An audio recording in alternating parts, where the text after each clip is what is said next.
एक मौलवी साहब ने एक छोटे से बच्चे को मदरसे में बैठाकर तालीम देनी शुरू की।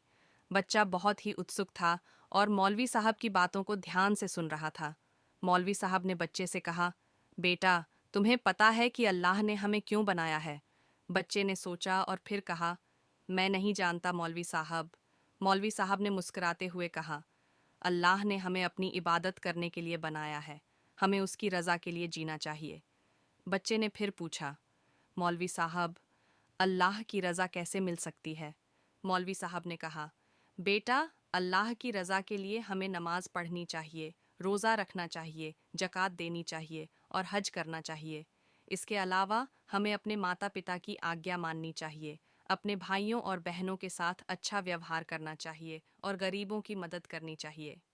बच्चे ने मौलवी साहब की बातों को ध्यान से सुना और फिर कहा, मौलवी साहब, मैं अल्लाह की रज़ा के लिए जीने की कोशिश करूंगा। मौलवी साहब ने बच्चे को आशीर्वाद दिया और कहा, बेटा, तुम्हारी नेक नियत को अल्लाह ज़रूर कामयाब करेगा।